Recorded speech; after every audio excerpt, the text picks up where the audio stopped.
This program features live coverage of an African safari and may include animal kills and carcasses. Viewer discretion is advised.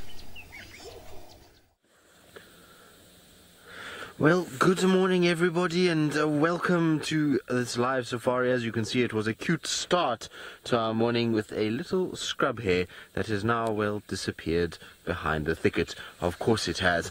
It's that kind of way that things have been going the last few days for us, but hopefully today will be a change of sort of pace and we'll get to see some interesting things this morning. It is a cold, very misty sort of start to the day. It's been freezing out here, but hopefully it's going to warm up fairly soon because it looks as though there's not too much cloud around and the sun should come up. Right, my name is Tristan, and on camera I've got Senzo. There we go. There's 3 fingers as per normal, which is very, very nice to actually be with Senzo again. I haven't been with Senzo for a few months now, so always enjoyable to be with him on a game drive. Now it is live, it is interactive, so hashtag SafariLive if you are going to ask us any questions or comments. I hope you're going to ask us questions and comments because, well, otherwise it's pretty lonely out here if we just drive around by ourselves. So hopefully you will all be very interactive with us this morning. I know that James is going to be out and about, and I think it's Ralph on walk this morning. I can't remember correctly, but I think it is Ralph on morning walk, and then James will be out. And just like, oh, I was right, excellent. It sounds like James also is going to be heading off to, well, I'm sure as many of you know, going to be trying to look for Hosanna around the dam cam. We are sort of out on the eastern side of the reserve at the moment. We thought we'd try and see if we could use the drone to find Tundi and Tlalamba, but no luck. So what I'm going to go do is I'm going to go drive the west, because I haven't driven the west for quite some time, and I want to go see what's happening there. And then once it gets a little bit lighter, then I'll go around pretty much towards where James is with Hosanna, just in the attempt to see if Tingana has moved off and maybe we can track him down and go and spend the morning with him. So that's the kind of plan for the morning. Hopefully it will be a fruitful one and we will find all of the things we're looking for. I wouldn't mind actually catching up with Shadulu, to be honest. It's been so long since I've seen her too, and she's such a busy cat that I wouldn't mind seeing her. And we've had a lot of the boys lately, but we need a few more sightings of the girls, that's for sure. I also want to see Shadulu just in a situation because I want to see if she's pregnant or if she has little cubs inside, so I'm quite keen to try and find her as well. Good. Now I was saying I'm not going to be the only one out here. That's James is busy kind of getting the drone sorted and is doing his thing, but Ralph is ready to go, and well, he wants to say good morning to all of you. Absolutely. Good morning, everybody, and welcome aboard the bushwalk part of the experience this morning. You're watching Safari Live, and we're coming to you live from the Djuma Traverse in the Greater Kruger National Park in South Africa. My name is Ralph Kirsten, and on the camera this morning we have Davy with us.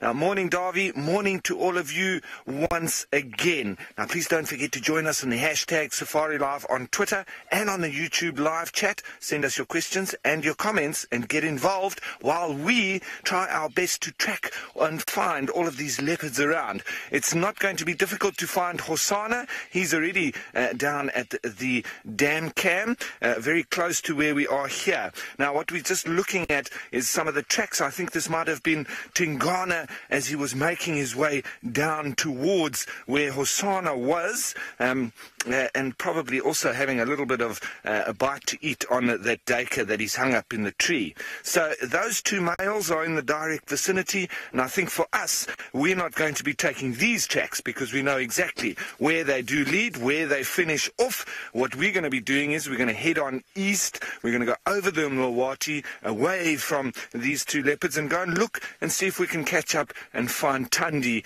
and her little cub Tlalamba, which is not so little anymore. Even the tracks of Tlalamba starting to look a little bit like the same size as Tundi's. Now, we just put some contrast onto these tracks here. This is nice and fresh on top of all the game viewers from yesterday evening, and this is now headed down towards the place where they are currently found. So there's another one there, and it's a very fresh start to the morning, and this leopard was walking here a good couple of hours ago, I would say. There's a little bit of breakdown in the track, but this would obviously, if we didn't know that those leopards were there, we would have very easily have taken this track and walked and found them down at Vuyatela Dam. There's also a lot of activity of hyenas, as we can see here. Lots of hyena tracks, but with the sun not having come up completely yet, we don't have too much contrast on with the light, and so it can be a little bit difficult to see these tracks for the time being. But as soon as that sun comes up over the horizon, it's going to make for very good light and much easier tracking. And so with us just heading on over the Mlawati, it's going to probably take us about half an hour or so to get into the area where Tandi and Tlalamba generally hang out, and then we're going to start to take the tracks from there. I have a good feeling this morning that we're going to be action-packed with the leopards. They're going to be all over the place, and, well, good start already with Hosana being around, and I'm glad Tingana is there too. We'll just have to catch up and see where he is exactly, but I'm sure he hasn't gone far with that kill, that Dacre being in the tree, so I'm sure that he'll have a little bite there as well. Now we can hear a lot of birds, and I know you can't hear too well on the bushwalk back, but we've got red-billed buffalo weavers making quite a racket as they wake up on one of the little towers just in front of us. So that's the dawn chorus that we have for the time being. I haven't heard any of the Franklin and Spurfowl. I'm hearing some crested barbets. They're calling off to our side too, and so it's not too noisy, but the birds are up and they're waking us up, and it's a beautiful, beautiful, crisp start to the morning. So, as I say, I think we're going to hot-foot it, get a little bit past where these two male leopards are, and go and see if we can find those the other female leopards.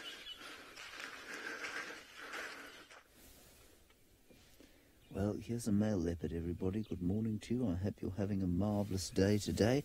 My name is James Hendry. Yes, I'm smiling because it's so warm. No, it isn't. Sebastian Romby, the greatest French Gabonese Air Force pilot in history, is on camera today, and we are looking at Horsana, the male leopard, who has very kindly graced us with his presence. You can see he's at the lodge. He likes a salubrious 5-star establishment. Sorry, I'm just trying to stop the car rolling back. And he's been waiting here, as many of you will know, from watching the dam cam, for some impala who have just taken fright and moved off. Now, we specifically came around the dam so that we didn't frighten them off. I don't think it was us. I think they were just moving off anyway. But I think he's going to wait here and see what comes down next. There is still a bit of his carcass left. He killed a duiker yesterday, in case you're wondering. And in case you are a very new viewer, well, Horsana is a 2.5-year-old male leopard, not yet a territorial fellow. And he is in the domain of his father, Tingana.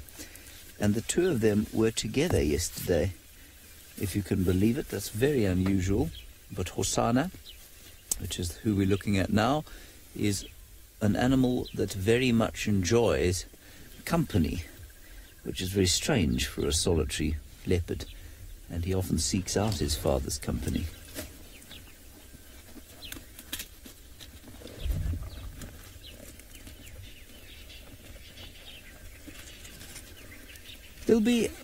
He's a non-territorial male, so I don't think he's returned for any reason other than, you know, he's not territorial yet. He knows this area, and so he's just going to keep wandering, basically, until he's old enough to take a territory, which will probably be earliest around 4 years old, most likely around 5, though.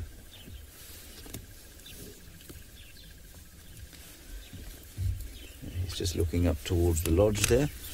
You can see he's not vaguely fazed by being around human beings. In fact, he probably quite likes it. He certainly used to. I hope we get slightly more of a view of him than we have right now during the course of the morning. I know that for the last few days he's been fairly, well, shall we say, inactive. Last few drives. He hasn't done anything other than lie about. Which is almost encouraging, because we've been watching Tingana, his father, do exactly that, lie about, doing not very much at all. And I was thinking that it's just because he's getting old that he wasn't moving around. Now, what he's looking at now, everybody, is the bushwalk team walking past.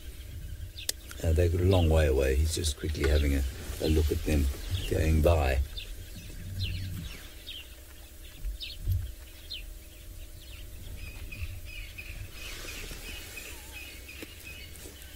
Now, don't look all tired, Hosanna. It's time to do something active. You may have been entertaining the dam cam for most of the night, but it's now time to entertain me. I was asleep. Most normal creatures. This does seem to be a bit of a focal point, this little waterhole, and we know that from time to time animals do seek out waterholes to or predators seek out waterholes to concentrate their activities. And Hosanna is no different, clearly.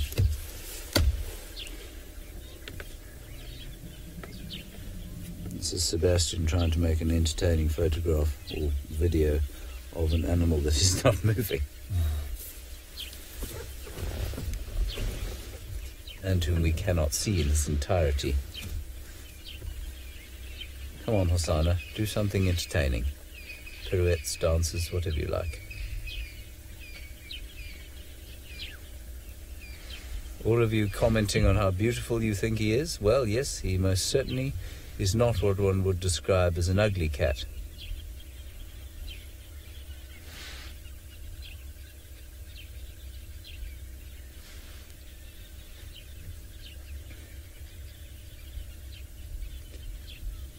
And he's just looking around to see if maybe a duiker doesn't come back this way.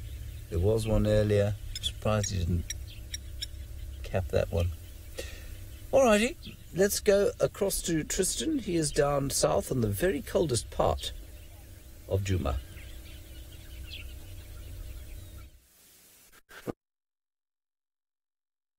Very morning after ourselves up with sensor just now, and all I could see was two eyes looking at me under blankets and scarves and beanies and all kinds of other nonsense. It's even worse now. He's even tied himself a cape to try and keep himself warm with a blanket. It is very cold down here.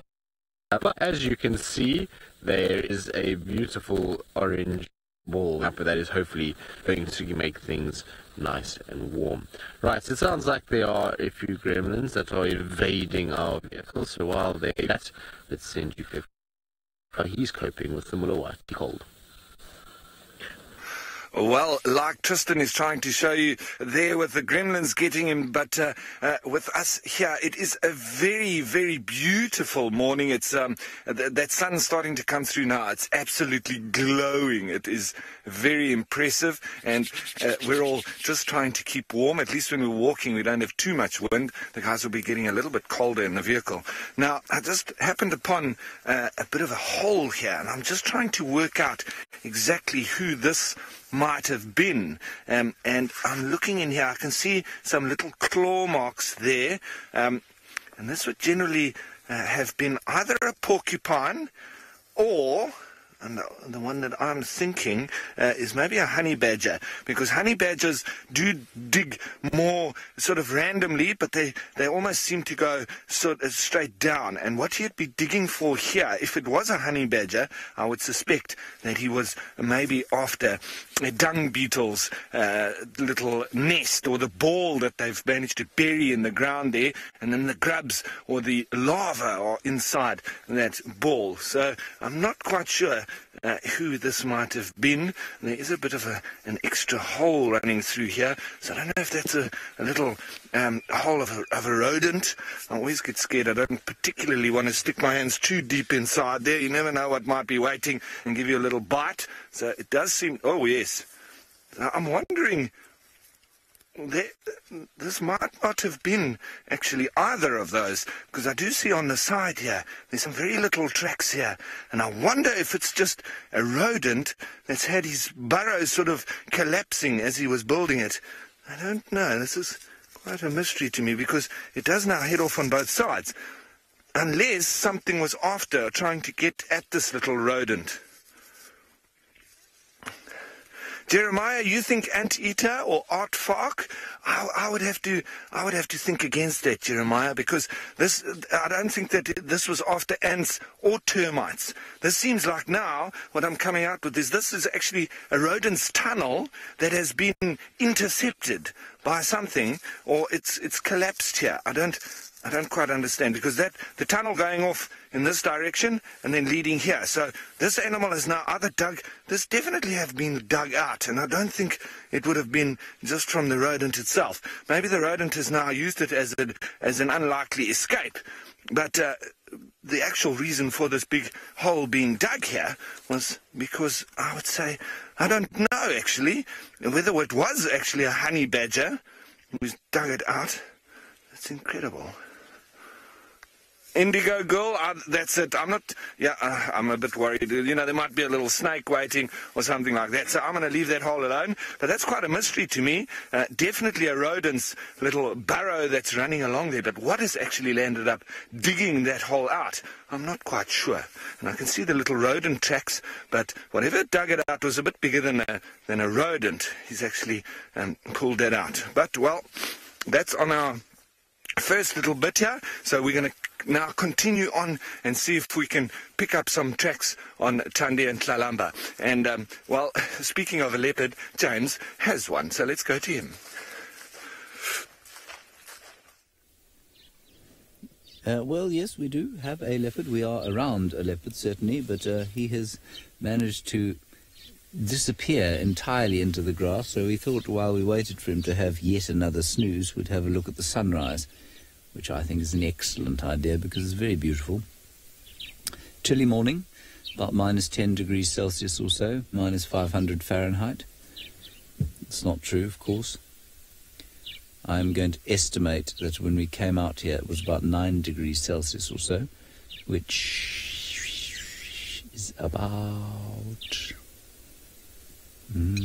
45, 50 degrees Fahrenheit, odd.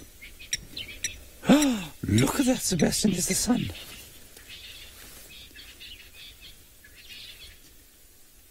It's amazing how excited I still become by the sight of the sun. Seems a little silly after all this time, but you know, it is very pleasant.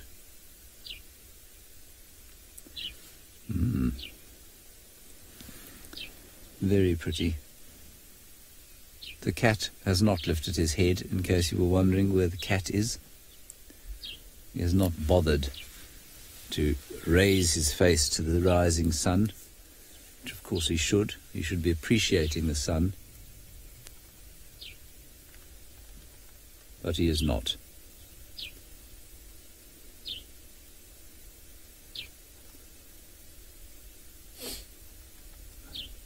We also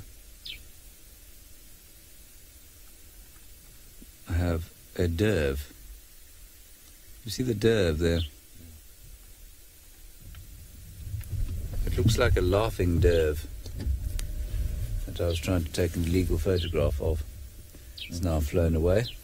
Hopeless creature. Let's have one last look at the sunrise, and then we'll try and get you into a position to look at the leopard, or a spot thereof. I'm not sure that we'll manage to spend 2 hours with him here if he's doing nothing, so we'll probably give him half an hour or so. But, of course, the Zoomy on the dam cam will no doubt keep an eye on him, and so if he does move, we can come back and follow him. So we'll give him about 20 minutes, I think, before we decide that he's too lazy for us.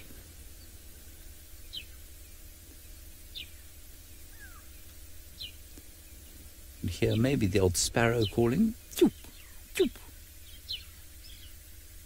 Birchall starling.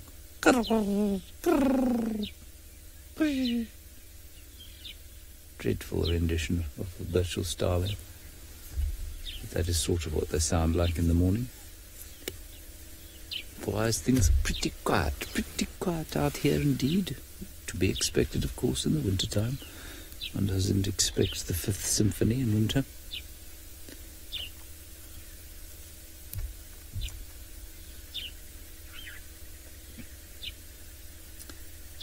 Gorgeous. Now, quite astonishingly, Tristan has managed to find something that Noah was very relieved to find.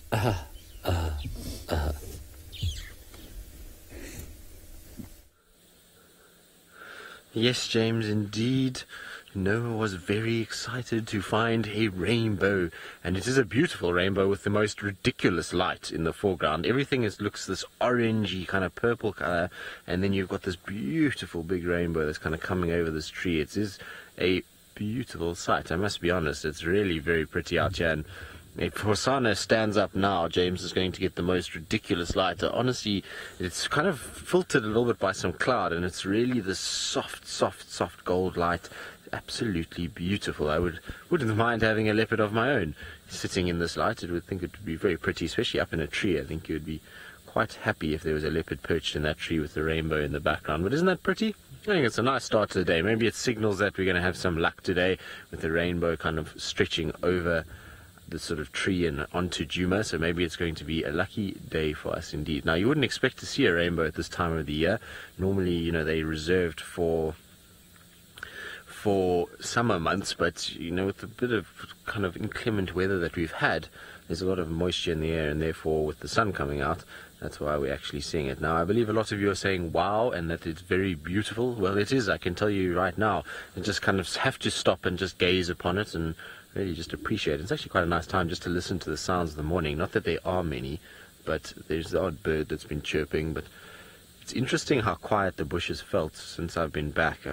Herbie and I were having a bit of a conversation about it, and we were saying that, you know, even birds have been quiet over the past few days, so hopefully things will change and it'll get a little bit busier. Absolutely magnificent. So you can see the rainbow now. At first it just started on the one side, so that sort of side that was going over the tree, and now it's actually done a full sort of curve and is coming over onto Djuma's side. So we're bridging the gap between Little Gari and Djuma with this rainbow. The one is, like I say, in Djuma, and the other one at Little Gari. But isn't that pretty? Not a bad road to be taking in the morning. If it wasn't for the power lines, it would be very picturesque, but obviously can't have it all in one morning. Very nice. Well done, Senzo. Anna Marie, yes, maybe we will find a pot of gold. What I'm hoping is that that rainbow on the sort of southern side is going to teleport a pangolin that was seen there 2 days ago, and is going to teleport it across the waves and onto Djuma's side, and maybe we'll find a pangolin in this golden morning light. Wouldn't that be quite spectacular? I know a lot of you maybe don't even know what a pangolin is. Well, it's basically a scaled anteater, effectively, if that's what you want to think about. So it's kind of almost think of an armadillo, but with much better scales and hardcore scales that are very thick and a lot bigger than an armadillo, and kind of moves around in Africa, and they're very, very rare, so that would be quite nice. But there was one that was seen 2 days ago on the southern side. Now, strangely enough, it is beginning to rain on my face, which I suppose is why there is a rainbow. Of course, that would make sense, wouldn't it? But not very ideal when it is about 2 degrees out here and then you've got rain falling on you. So hopefully that's not going to last very long at all, and it's going to have a situation where it's going to disappear. Right, now, while I carry on down the road to see what I can find, it sounds like Ralph is gazing upon the very same rainbow, and at least he doesn't have any power lines to deal with. Not one, but 2 rainbows. I can see the second one starting to come through now, and it is absolutely spectacular. Look at that. There is a double rainbow now, and it's really almost fully formed, and that is bringing a little bit of a splattering of rain, as Tristan was saying, but I'm just blown away by that. That is just sensational. Wow. So we might get a little bit wet as we're going through here, but I don't think it's going to be too bad. So just to give you a bit of a feeling of how it is out here in the bush now, yeah, a little bit of rain. It is rather chilly. We're quite soft when it comes to cold weather around here, but well, it still is fresh, and as I said, a little bit better for me out on foot than it would be driving. Now we're on quite a big game path. There's been a lot of impala activity. Obviously, you can see lots of dung, lots of tracks. That's mainly what I'm seeing coming through here. We did see a little bit earlier there was some elephant activity as well, but real crisp smell to the morning, and I'm really enjoying being out this morning, even with this little bit of rain, a little bit of cold weather. What this will do now is just put a few drops on to the tracks, so we'll be able to see now. We use this as a timeline. Perfect, because if we see any nice fresh tracks now, well, we'll know they're fresh because we'll probably see that a little bit of the soil will even stick to the bottom of its foot, and then we can also see if it was before or after this little bit of a splattering of rain. Now, it is getting a little bit harder, and that rainbow is only but getting brighter. It is phenomenal. It's almost like lighting up the area. That's crazy, but we're going to have to possibly find a little bit of cover here because we're getting a bit wet now, folks. So I think, Davy, I don't know if we need to get under one of these jackalberries over here and just see that light and a bit of rain. Oh, let's carry on where Herbie is. I think there's some nice tambuti that we can get under. The elephants like hanging under there. I'm sure they get under here from the sun as well as from the rain a little bit. So I think we'll do exactly the same as them and head in under here. This is probably a perfect spot. Now, the viewers, everybody's saying how beautiful it is. Well, yes, we do need to, however, just take cover from this rain here. So we're just going to try and stay dry here a little bit. And, well, we're not the only ones watching this absolutely stunning rainbow. It is absolutely beautiful. And, I mean, there were stars when we came out here at the beginning of this drive. And I do apologize if we have to nip inside quickly to put on rain covers. I mean, we took the rain roofs off this morning because there was no cloud in the sky. Now, of course, there is. And so we have to cover up all our equipment for fear that it will get wet. Because if there's one thing that technology out here does not like, it is moisture. This is wonderful. I actually cannot believe this. But what a picture that is. Absolutely stunning stuff. Oh, and he's up.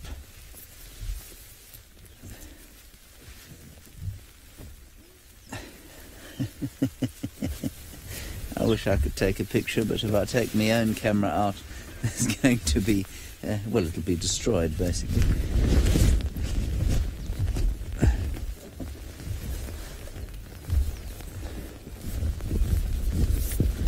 So, no, normally they don't share kills, and in fact, from very early on in their lives, they don't share kills. Their mothers, certainly with the young leopards, their mothers are often forced to feed separately from them because they won't share, and their mothers are, from I'd say about the age of about 6 months, are not really prepared to share with them. So they're not good at sharing, generally. What a picture that is, hey? Is that not absolutely stunning? I think it's dying off now, the rain, is it? Not really. Still a little bit. Alright, I think we're okay for now. I naturally don't have any waterproof anything with me today, on account of the fact that it's midwinter and the last thing I expected today was rain. It's fairly typical though, isn't it? We never expect rain when it's going to come.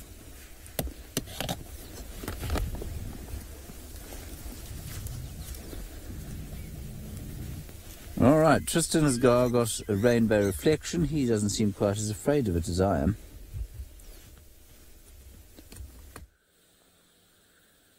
Well, no, I'm not afraid of it at all, James, but isn't that pretty? We're at Treehouse Dam and you've got this reflection of light kind of coming out of the dam itself. Would have been nice if Treehouse was a little bit more, well, a little fuller is probably the best way to say it. It's a little on the short side, but it would be nice if we had the trees the whole way. But you can see the rainbow is kind of coming up and stretching out from the western side, and there's a bit of a double rainbow, as Ralph was alluding to earlier. And It's amazing that all three of us are in different places, but all of us have become quite captivated by this rainbow. Absolutely beautiful, if you look at it. And, you know, it's unexpected is probably the word. And as James said, we didn't think it was going to rain. This morning when both of us left camp, it was not a single cloud in the sky. There was just stars. There wasn't any sign of clouds whatsoever. And so this rain is a little bit of a surprise, if I'm honest. And hopefully it won't last too long. As beautiful as it is to have rainbows and these kind of things, the rain itself is not really that welcome in terms of the fact that it's making everything wet, and we don't have any of our rain roofs on or anything like that. So hopefully it decides to leave us alone and goes away. But absolutely beautiful just to sit here and kind of take it very easy. Now, when I was driving towards Treehouse Dam, there was tracks for a lot of zebra and wildebeest, and also what looked like in between all of it a male leopard. Now, the route that I've driven would tend to suggest Hukamuri, and I asked the guys quickly in the west, have they seen Hukamuri? And apparently they haven't seen him for a few days now, so he might be lurking around somewhere in this general vicinity. I know he likes the Treehouse Dam area, and so I'm going to just scratch around a little bit and see. The tracks are not that fresh. The zebras and the wildebeest have stood all over them, so it's not easy to actually see the tracks. Could also have been Tingana from when he came back last night. I did hear him calling, kind of coming from this direction, so maybe that is the case, and he's kind of moved from that side and then went up towards where Hosanna was. But we'll have a little look around and just check and see if there is any fresher tracks that I can pick up. While our rainbow does disappear, or disappears. I don't know why I can't speak this morning.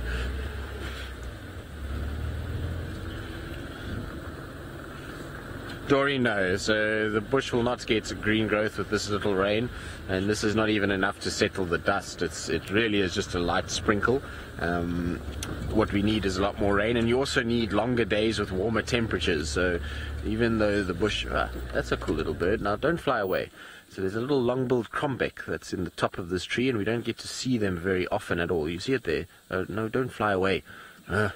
It's now flown behind me and disappeared, unfortunately. So, of course it would have. It's my luck at the moment with the birds that we're seeing. I just can't seem to get anything on a screen to stay on a screen. But anyway, we'll keep trying. I do apologize if you see Senzo's hand from time to time. With the rain and the cold, it's going to mist the camera lens up a little bit, and so he is going to have to wipe it just to keep everything from being a little bit dreamlike, and it wouldn't be that ideal if we sort of just became opaque in some ways. Now, when a little bit of rain falls, you'll often find that the cats decide that it's a good time to clean up their coats, and it sounds like Hosanna is doing just that with Mr. James Henry. It is precisely correct. Hosanna is doing a bit of cleaning, as am I, trying to just take some water off bits and pieces of technology on this car. The rain has abated briefly. Just hope it stays like that.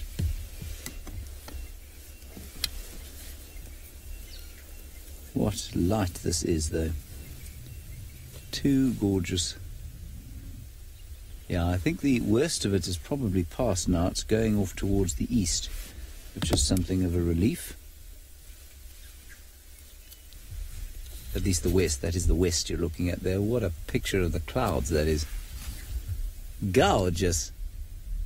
There's gorgeousness wherever you look today. Leopards, rainbows, clouds.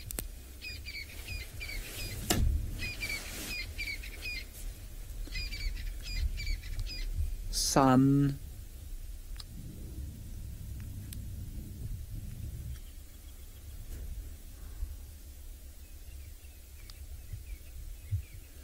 Bronick, I think that is highly unlikely that Tingana and Hosanna might create some sort of leopard coalition.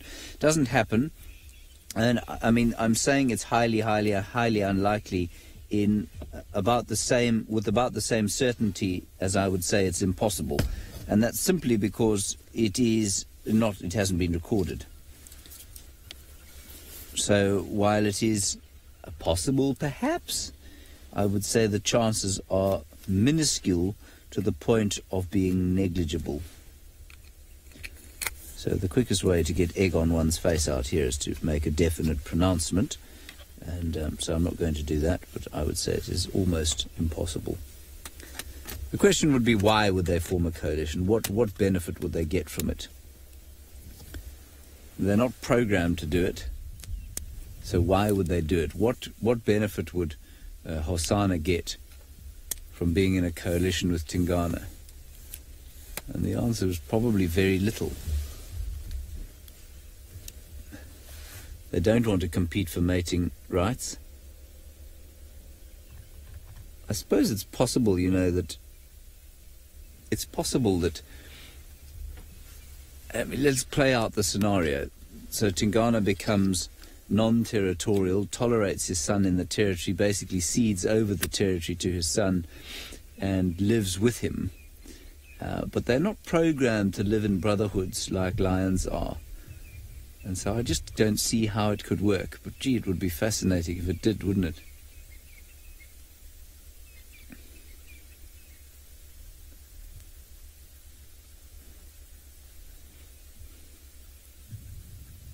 Now he's back down.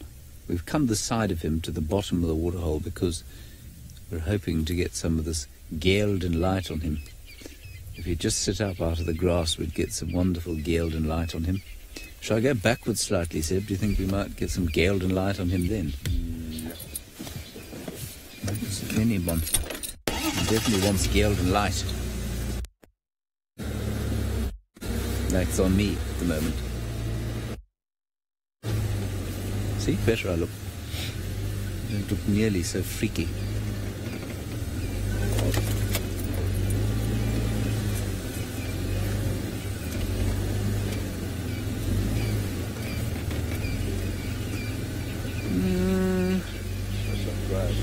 There's a lot of grass in the way there. There we go. We're going to get in the golden light now, Seb. Straight over the top. What do you think?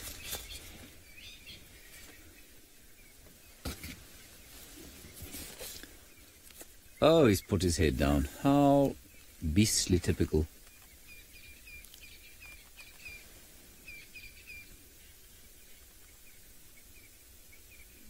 What did you see? Oh, he watched a dove. He's a bird-watching leopard. An ornithological leopard. I think also that he has heard something coming down.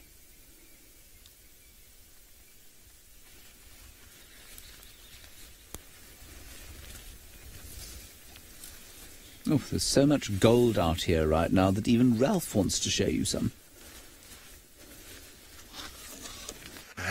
Lots of gold, lots of gold. It is a beautiful morning. We've had a little bit of a splattering of rain, and we did get a little bit wet briefly, but now we've come down into the Mlolwati, and I really love these little drainage lines, especially with this kind of morning glow. It's normally very pretty, and we can see that there was a group of elephants that actually moved through here not too long ago as well. A lot of their tracks just coming through like this, and this nice track here in the middle here, this is probably a teenage elephant, and even at a teenage age, you can see that the size of their foot is still quite impressive. And this animal was moving in the same direction that I'm facing, because you can see just from the back of the track here, we often see this bit of a half moon here, and it's quite distinctive there. And then you've got the drag mark in the front. So if I just exhibit from my feet what an elephant does, he puts his foot down, comme ça, and then he drags off in front. So you can see now also what I mean by when it's a little bit wet, how I'm going to pick up the soil here. So we see how fresh my track is in comparison to that one that we're looking at. But quite sharp at the back of my track, and then dragging in the front. Exactly what's happened with that elephant track there. So we can definitely tell quite easily, especially in soft sand, which way an elephant was moving. And also, if you look at them, you know, a lot of them in unison, you can very easily see that very crisp half moon at the back of the track. But these guys obviously just passed through, and they didn't continue along the track like we are doing. And so we're not too worried to bump into those elephants. As I say, there's not very fresh. That track is probably from yesterday, if not the day before. But they've been zigzagging, crossing in between here, probably feeding this side and that side. Oh, very exciting. Seems like Hosana's on the move. He's just come to say hello to us. He's walked straight past. I think he's going back to his kill. All right, let's speed round. Let's speed round there. Oh, this is going to be beautiful.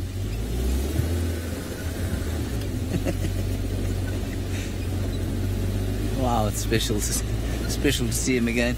Of course, I was trained as a biologist, which means that, you know, you're trained that you don't get emotionally involved with these creatures. And when I started to guide, it was considered very non-you to become emotionally involved with animals. They were to observe them as nature. You weren't to name them. You were to become detached from them in some way and observe them, as I say, and not miss them when they go away, and accept that when leopards disperse, that's what they do. And, well, I've thrown all of that out the window. I'm deeply attached. All right, let's go Tristan quickly. He's got a bird.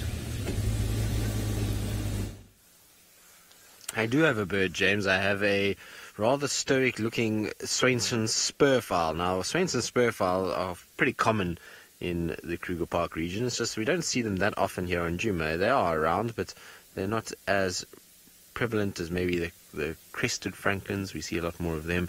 And this guy is sitting right on top of a mound, soaking up some sunshine, and has been shouting his lungs out as to the fact that he is the dominant bird in this area and is now disappearing behind the long grass. And then in stark contrast to our Swainson spurfowl that is now, like I say, gone behind there, who's going to disappear, we have, well, a bird that is not very pretty at all, but we'll get to that just now, because James, I believe, has found Hosana once again, or is with Hosana, and he's still mobile, so let's go back across to them. Oh, there he is. He's coming towards his kill now. We've got onto the dam wall. I haven't actually looked in the tree yet whether the kill is still there,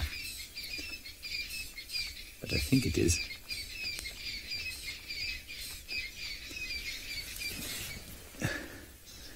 I'm right underneath it, actually. I will move to give him an opportunity to come to his kill in case I'm in his way. He's so relaxed, though, that I really don't think he's going to mind that we are where we are. Let me move back, sorry, Seb. Is he still coming? I still want to get in his way.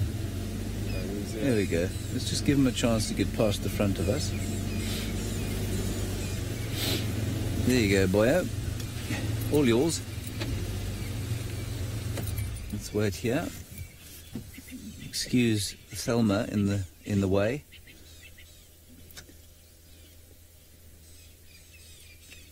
Should get him going up the tree now, with any luck.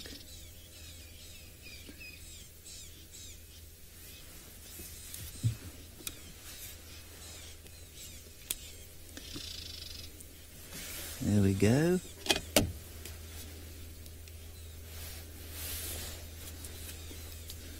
Yes, Ginger, it is absolutely magnificent. Utterly stunning.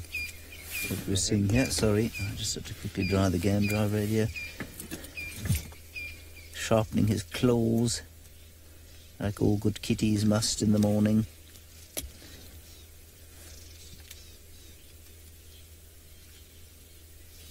Oh, and up he goes.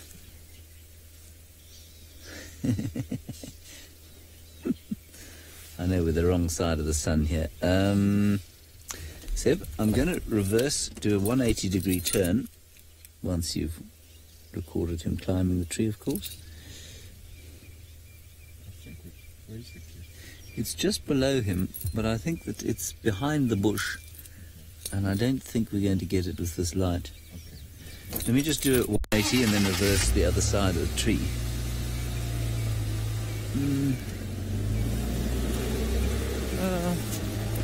Maybe not. At least this will give us the option, you know, we can shoot him from this way.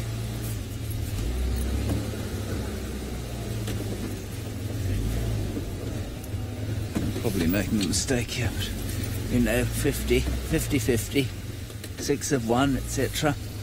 6 of one, 12 dozen of another, all that sort of thing. 12 of one, 6 dozen of another.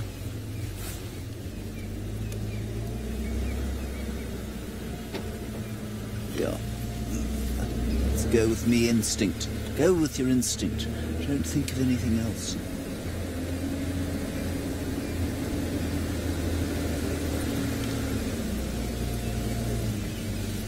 Ah, you see. How's that? Yeah. Perfect, thank you. Well, VR Viking is certainly the male leopards do seem to be slightly more careless about climbing, and you say he's got much better at it. He always used to fall out. He certainly made the dismounts look particularly poor. There's not much left here.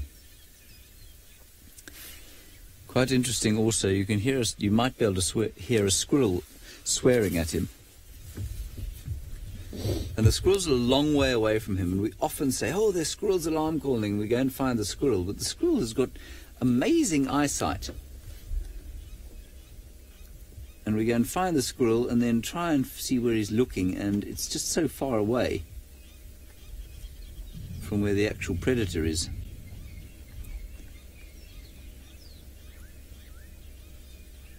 He's got a little injury there on his foot. You see that? Yeah. It looks like a claw mark to me, unless it's a big thorn. It certainly isn't hampering him at all. These animals, of course, will carry injuries almost all the time. They're a little bit like professional sportsmen. They're very seldom is a professional sportsman without some form of injury. I know that from my vast experience of professional sports. In case you're wondering, I'm being entirely sarcastic. I have no experience of professional sports at all.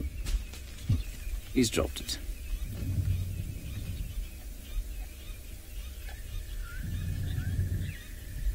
It was the head, I think, he dropped, was it? Yeah, I don't know, he's dropping everything. No, he's got a bit of sort of grubby looking something there, viscera.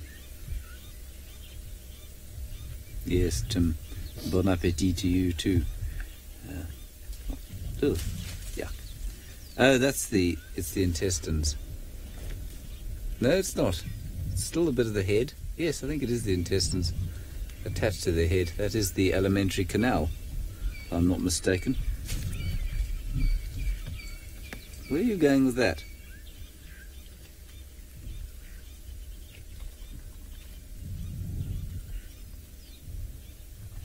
Still got a decent picture there. You want me to go back a bit?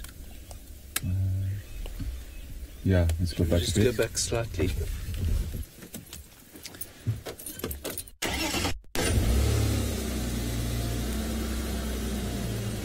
Alrighty, we'll get into a better position here. Tristan's got something else in a tree.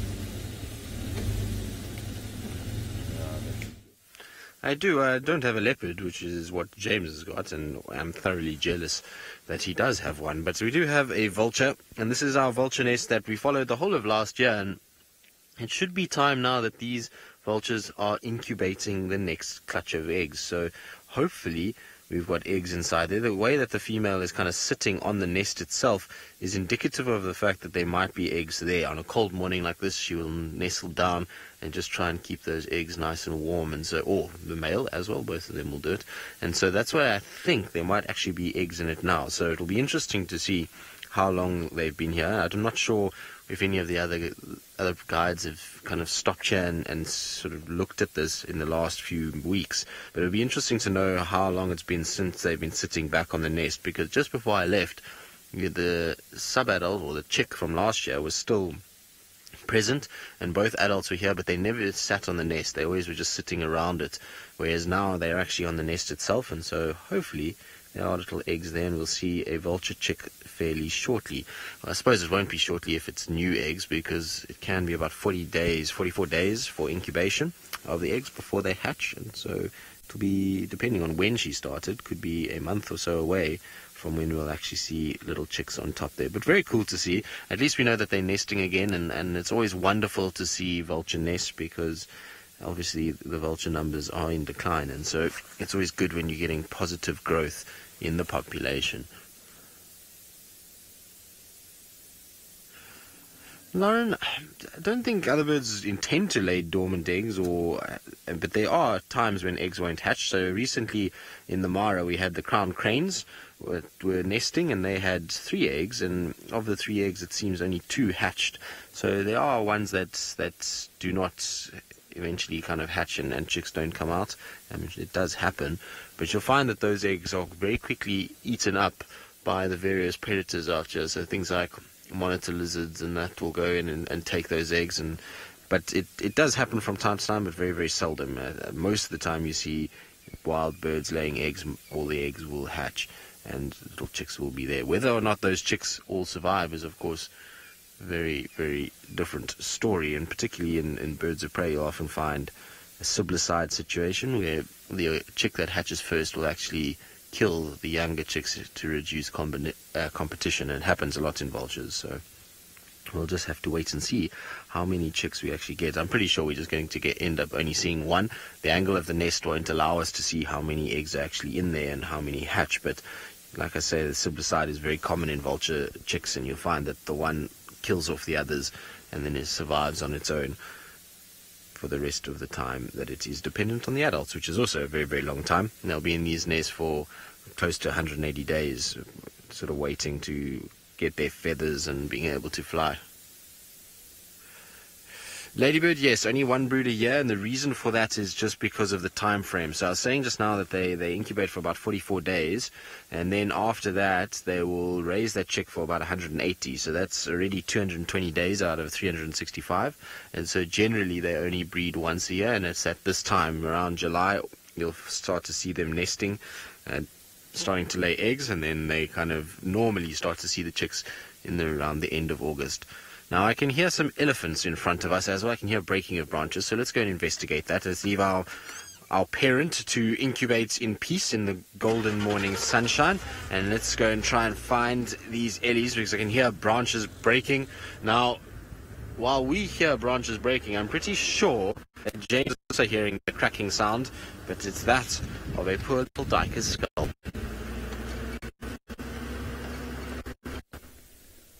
Well, yes, there is a rather disturbing cracking sound. I wouldn't feel too sorry for the duiker, though. His spirit has long since left us and gone to the thickets in the sky, where he will be comfortable. Sebastian, just keep the camera where you are, but if you look up into the tree, you'll see a grey-headed bushshrike approaching the kill. Ooh, there goes another piece of kill. It's probably you're probably unsighted because of a branch in your way. I've got him. You got him. Ah, Marvellous. he just flew away. No, there he is. Well, yeah, you won't see him now. He's just above us. Gorgeous bird. Actually, maybe.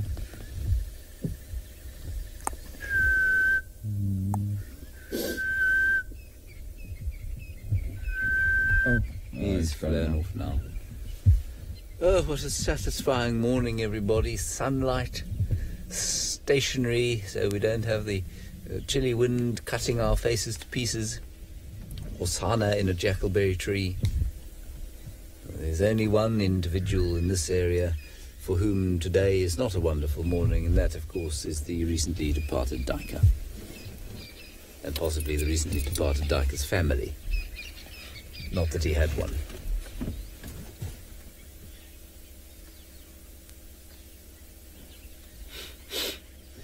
Fern, I'm sure it's possible for leopards to get abscesses.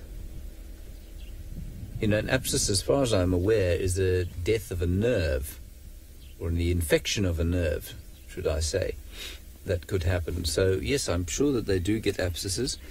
You'll find that they probably fight physically less than domestic cats do.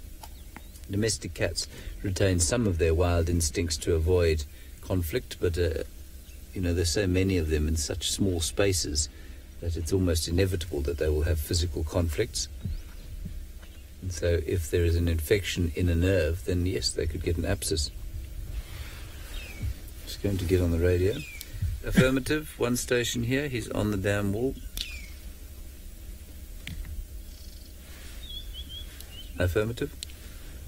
I'm just allowing somebody else to come and view our leopard here.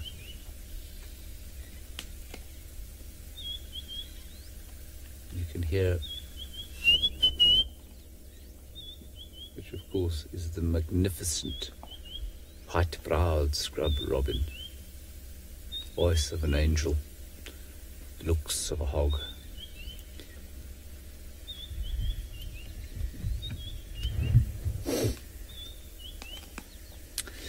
Malika, the answer to that question is to your left-hand side, in fact. There it is. There's the stomach of this cat, at least not of this cat. The stomach of the cat is still well within his bowels. That in his abdomen. That is the stomach of the duiker. And they will often avoid that, Malika, often burying it. But otherwise they'll eat pretty much anything that they can crush or break. The hair is undigestible, the hooves are undigestible, and so they'll normally leave out the hooves, although sometimes they'll eat them and then they'll just come out the other end. The horns would be indigestible, and obviously the contents of the stomach. The stomach lining itself, however, they will eat. So it's anything that's made of keratin that they will try and avoid, and that is the hair, the horns and the hooves. But otherwise everything else will go. Sometimes the skin as well, you know, the skin can be a bit tough and not particularly tasty, I think. Not particularly nutritious.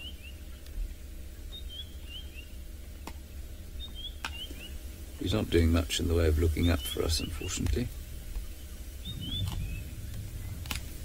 But he's put on a wonderful performance so far today.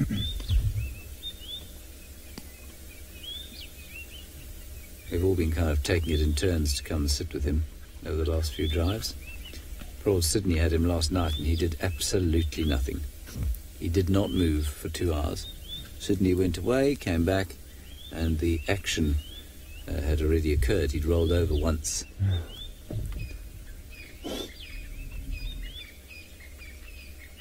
And Ralphie had him yesterday. He did pretty much the same thing in the morning, didn't he? The question as to where his father is a good one. Don't know where Tingana is right now. It would be very nice if he would appear.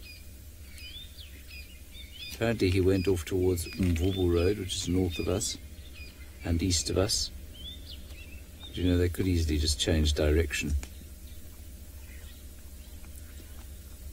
So we couldn't find him. We looked for him with a drone today, but we didn't find him. But as I said, it is still pretty chilly out here, but the animals, of course, the mammals, are maintaining a body temperature of around about 36.5 degrees centigrade.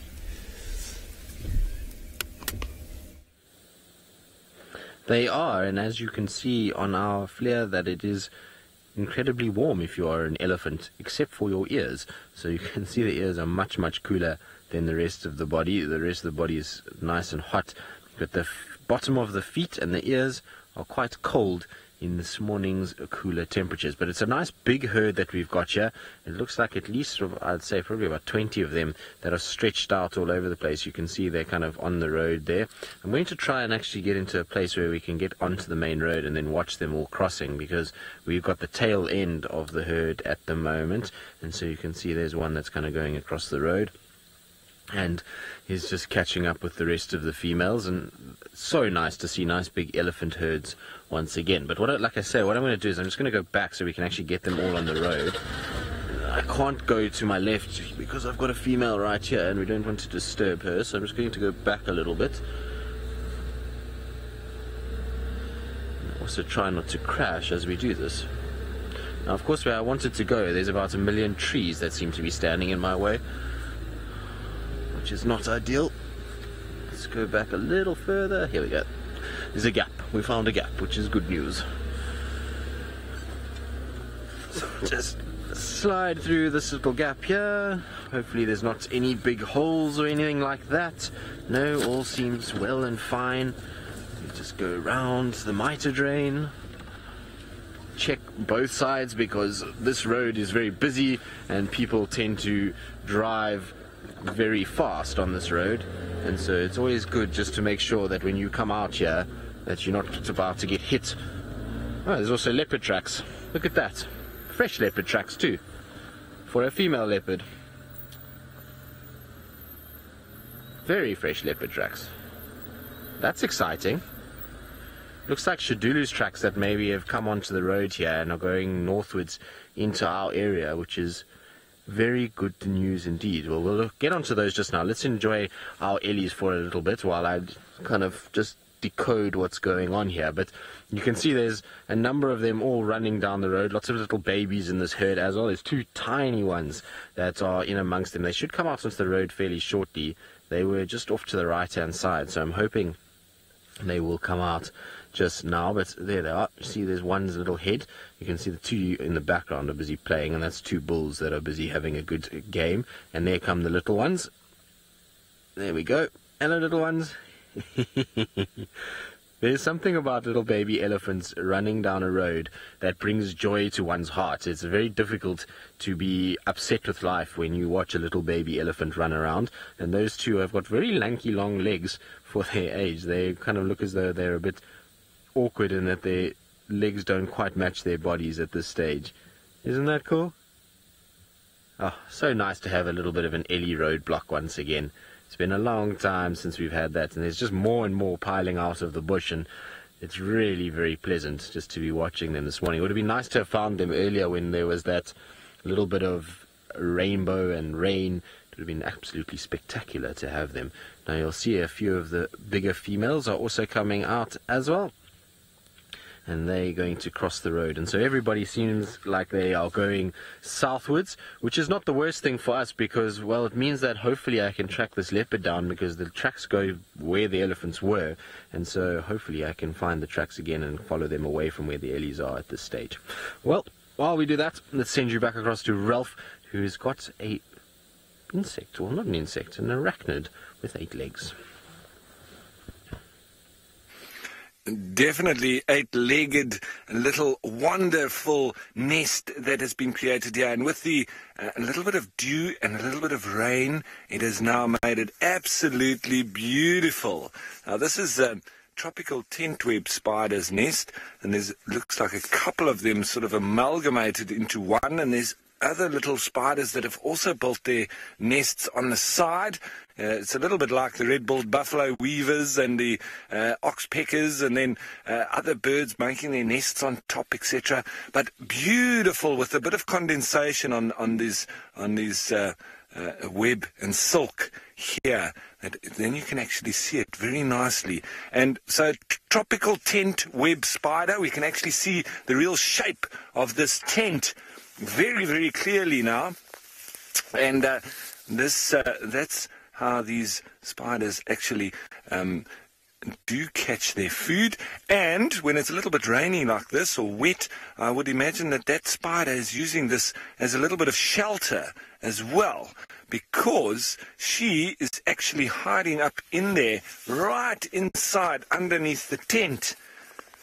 She's in there, but she's very well camouflaged. She's also almost the color of the web itself. And so she's just hiding in there, and I'm sure she would have just dug in when the rain started to come down a little bit. And they do exhibit something called negative geotaxis, which is hanging upside down like that. And she's doing it very well. Now, Sal, these tent web spiders are not dangerous to humans.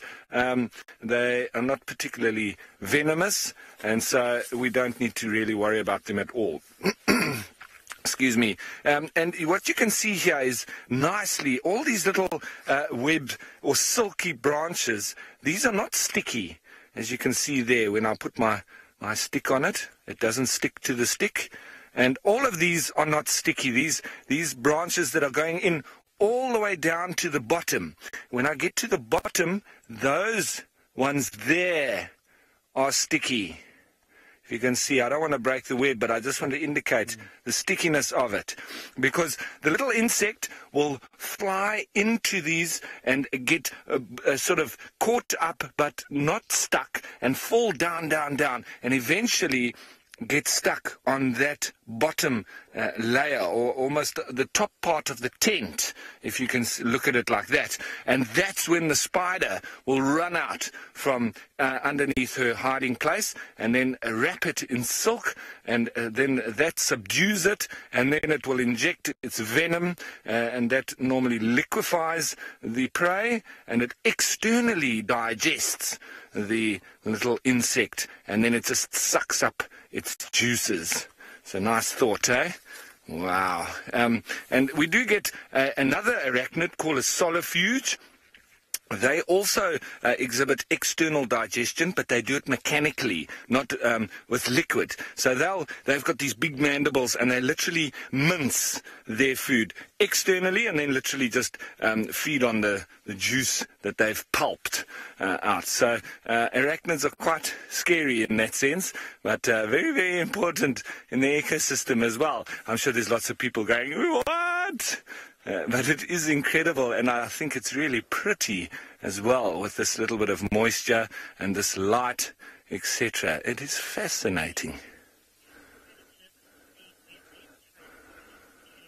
Now, kale, some spiders might live on the same web their entire life. Like these tropical tent web spiders, they can build one nest like this and use this for their entire life. If it doesn't get broken down by an animal or an elephant that comes through and breaks off the branch or whatever, then they can. But it depends. For different spiders, they'll have different techniques. Some of them build a nest every single night, and in the morning they eat up the web again, and then build it again the next night again. But these are more permanent structures from the tropical tent web spider.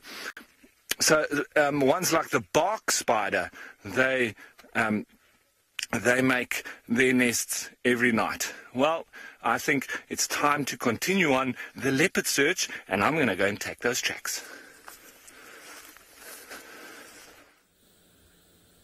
Well, we are also on a leopard search, so you can see these are, sorry, Senzo, that was my head, but those are tracks for Shadulu. They're very difficult to see, but you can see them kind of going up the road and kind of moving along, and it seems as though it's not just her here. It seems as though there must be Hukamuri with her, because there's a male track on the left-hand side. So there's the females that are walking down the right side of the road going towards that bush, and then a male track that's very difficult to see in that little tire track. You can just see a bit of a disturbance, a little bit more left, Sense. There, just on that edge there you can see them. So that's for the male walking on that side. So it seems like Shadulu and Hukamuri are right next to one another. Now, we're going to try and see where they go. It looks like, though, that the male track goes southwards into Hoffman's, and the female track was continuing on the road. So I just want to double-check where they go and see what's going on. Now, I've also got to try and deal with somebody that is being a complete and utter... I don't even want to say what they are, because they're busy trying to chase these elephants off the road because they're trying to get through, which just drives me absolutely...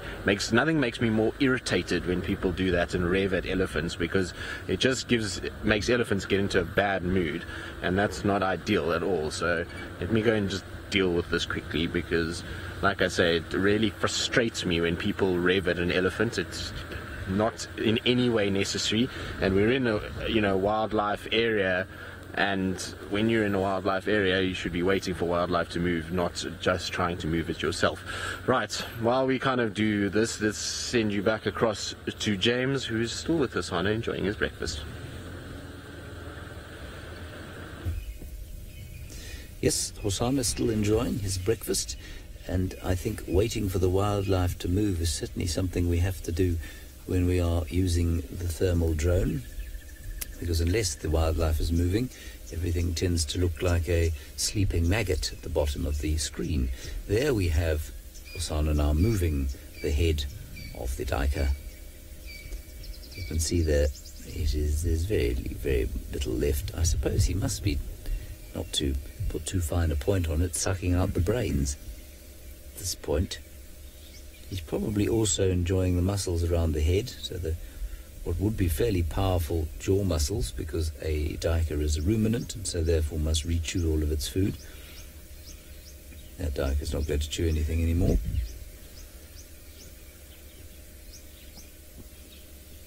He's looking in very fine condition, I must say. Perhaps, and hopefully, learned his father's sort of considered approach to life, less than reckless approach to life. I'm sure Tingana is not far from here, doing precisely what Tingana has been doing a lot of lately, and that is, well, have a snooze.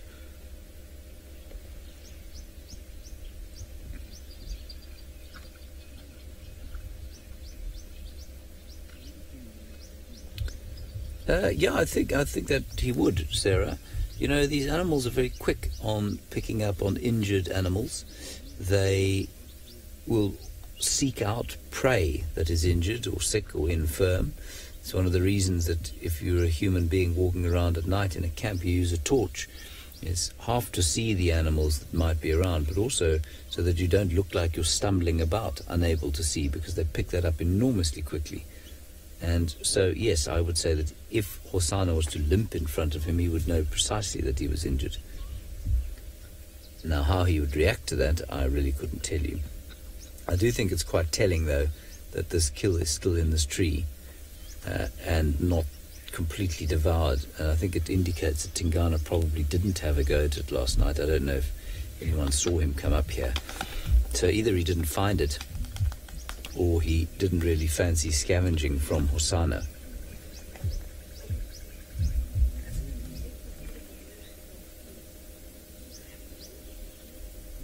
And that simply would have been because, of course, he wouldn't have wanted Hosana to engage him. I'm also not sure how well Tingana will climb a tree just at the moment. Righty, we're not going anywhere at the moment. We're going to stay right here and see what Hosana does. Maybe his father will return. Tristan is going for a sequel of his last segment.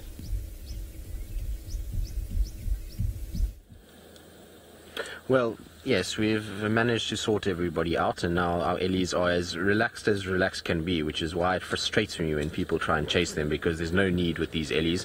They're not in any way being aggressive or blocking the road, and so there was no need to give them trouble or make them kind of want to move. But isn't it beautiful just to be right next to a herd of Ellies like this? It's absolutely wonderful when you can spend time in a herd and you have them all around you. It is the best thing. It's one of my favorite things to do, and I think this is actually going to have made my day already, is just sitting with this. The tracks, unfortunately, for both male and female leopard go south into Hofmans, and so we're not going to have much fun trying to find them on our side at this stage. It looks as though they tried to avoid these elephants, so their tracks are very fresh, and then they come towards where the Ellies are, and then they both turn south into Hofmans. So I think they've gone that direction, unfortunately, but it's really very cool to be in the herd with them, and amazing to kind of see these flare images when you have them. Now, when you see it going back into normal, you can see it's a lot denser and thicker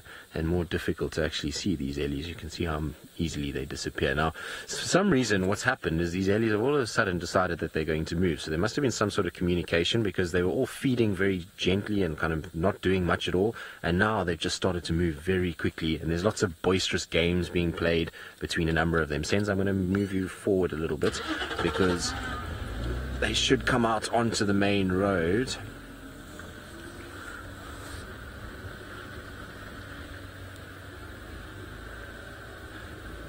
Lioness, yes, Ellies will accidentally tusk each other while playing. It's obviously not ideal, but it does sometimes happen. So you sometimes find Ellies, ooh, this Ellie's got missing his tail, look at that.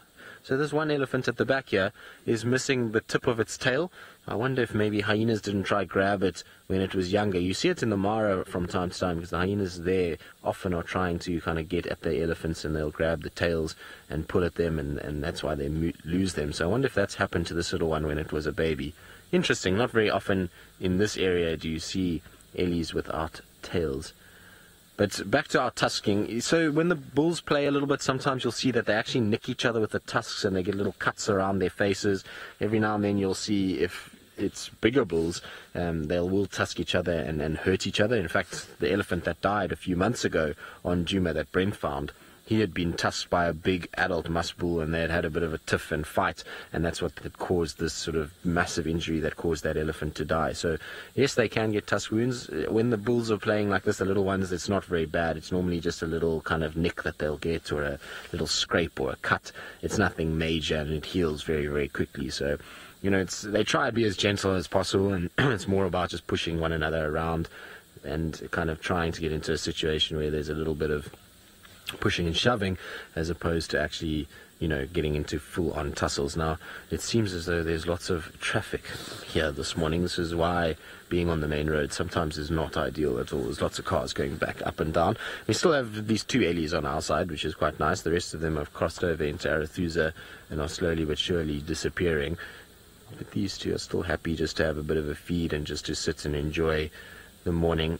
They're not too stressed, and like I say, this herd is, considering the behavior of a vehicle before, that was not the one that's with us now, but there was a vehicle here earlier, and considering the behavior of that vehicle, I'm actually quite surprised at how relaxed they are. I would have thought that the herd would have been in quite a bad mood by now, but they look as though they're quite relaxed and are not really too stressed about what's going on.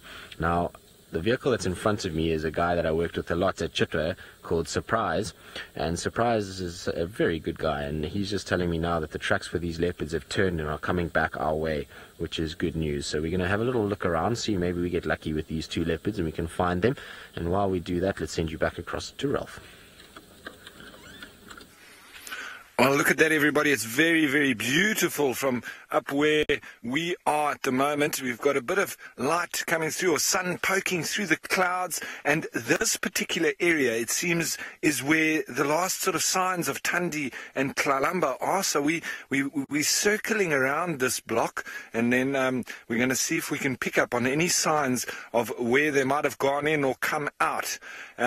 And the reasoning behind it is because we did pick up some tracks of Thandi yesterday in this general vicinity, and it seems like she sort of moved out, went and grabbed or found Tlalamba and then returned. So the possibility is that she's on a kill and she went to go and fix the youngster to go and eat some food.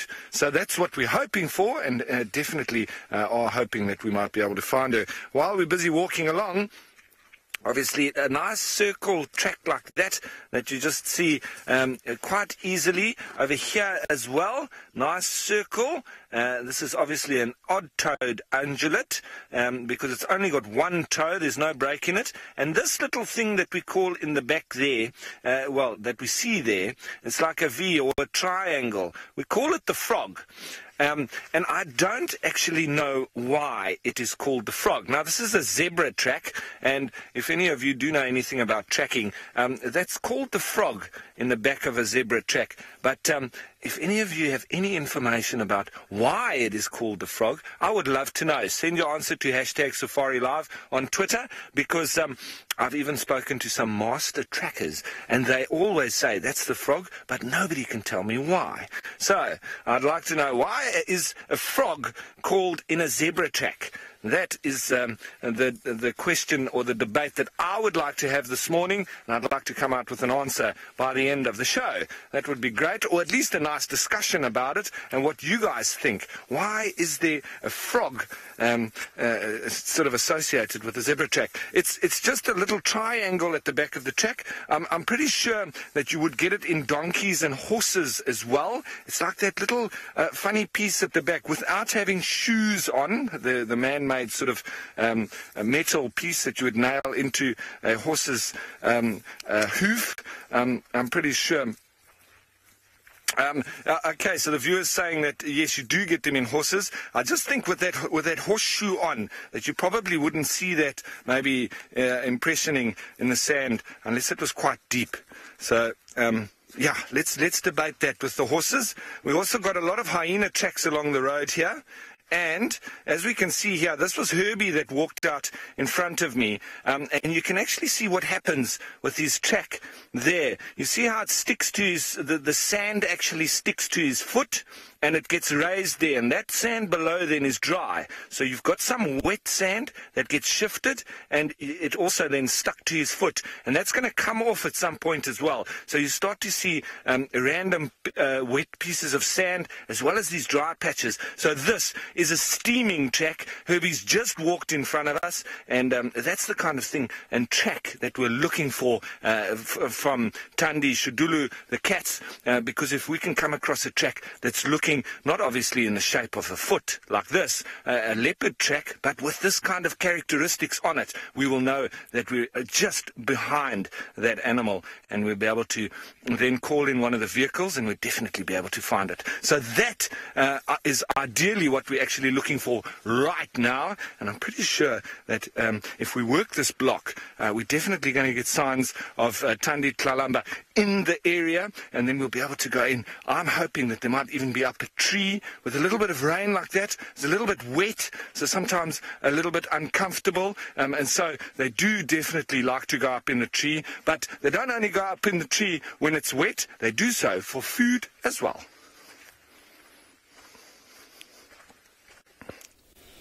Well, this leopard is still in his tree. He's managed to move himself into a place that makes him completely invisible. Were you to drive past here not knowing that Bosana, the male leopard, aged 2.5 years, was in the boughs of this jackalberry Gyrospirus mesperliformes tree, you would not know that he was there. You would not see him, and he would eat peacefully as he is doing now. That is the quintessential leopard shot. It is exactly what you expect to see when you're told you're coming to see a leopard in Africa. Very good.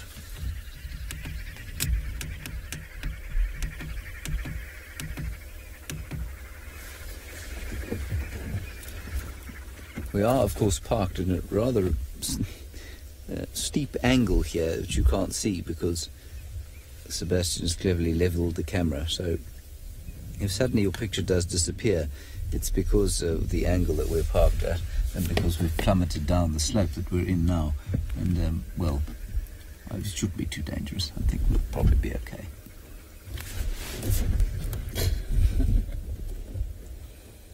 We're fine.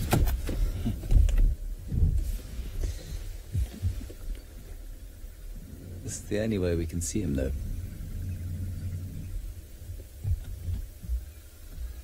Because the clouds keep scudding over, of course, it also means that the light has remained so beautiful.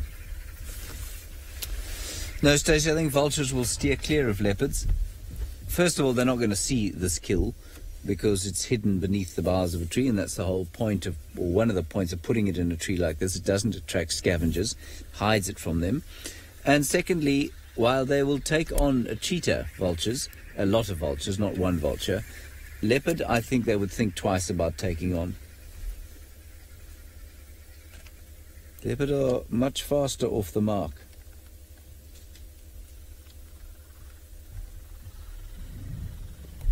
And so a vulture would have to think very carefully before taking on or thinking it could get out of the way of a leopard.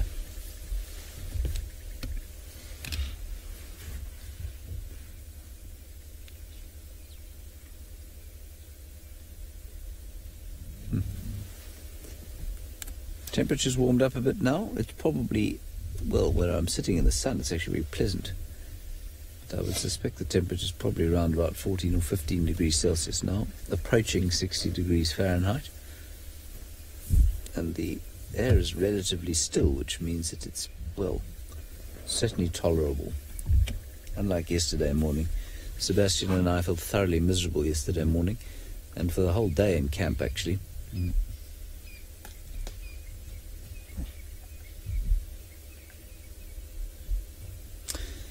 Nobody really knows, Sean, but yes, most likely he will get as big as Tingana. He is his son, therefore carries the same genetics. I'm not as tall as my father, however. My brother is taller than my father, so it really does depend on the unique combination of genetics that he has in his body. I don't know if in Tingana or Karula's lineage there were shorties, smallies. If they were, then he might be one of them. I've always thought, however, that he has been a very stocky leopard. From right at the very beginning, he's had a sort of stocky look to him. So I think he's going to be as big as his father, yeah. And like I say, his father is... I've never thought that his father was the biggest male leopard in the world. He's a good-sized male leopard. He's not massive. And I think Tingana might just be slightly larger. At least Hosana might be slightly larger, is what I'm saying. Tristan still searching for leopards. Let us find out if he has had success. No success as yet. We're still looking around, so I'm just on Mendoza Road at the moment, seeing if these leopards came this way. The elephants, unfortunately, have squashed a lot of the tracks at that junction and makes it difficult to know which way they actually went. But there was tracks all over the main sort of junction there, and they could have gone in any direction. So I'm just checking on our side, sort of parallel with Triple M, in the hope that I can find them here somewhere. The tracks are very fresh. They're from this morning, so I'm hoping that they are here. They might have gone on to Arathusa, which is not going to be ideal, but let's just double check and make 100% sure. I was sitting with the Ellies for quite some time, and if they had been mating close by, I would have heard them. So there, there's no sound coming that they have been mating, but it's not to say that they are not on our side. Now this is where I would expect the tracks to join up with this road, is somewhere here if they did come this way. So we're just going to keep our eye out on the road itself and just see if there's any disturbance in the tracks, and if whether or not these two leopards did come this way. Interesting though, it dispels the myth that she's pregnant, because if she's mating, I don't think she'll be pregnant. I mean, it could just be that she met up with Hukamuri and the two of them have walked together, or it could be a situation where she isn't pregnant and is just trying to mate again. What's this? No, nothing here. What's that there? There we go. So there's a track. There we go. The tracks are here. So the tracks are going straight up the road on my right hand side. You can see them all in that general direction. So this is exactly where I thought we would find the tracks if they did come onto our side. So you can see the disturbance in the soil there. You see there's this kind of dark markings. So both of them are walking together on this side, both male and female, in this area, which is wonderful news. So let's keep going on these tracks. These impalas are very relaxed, which means the leopards aren't here right now, but the tracks are very good. They're on top of that little bit of rain that we had, and so these leopards have been here fairly recently, which is good news for us, and hopefully we're going to be able to find them somewhere on this road. I'm hoping that they're still on the road somewhere, or at least just lying right next to it. That's the plan anyway, but we'll see how it goes. At least for now, the tracks are on the road itself, which is good news.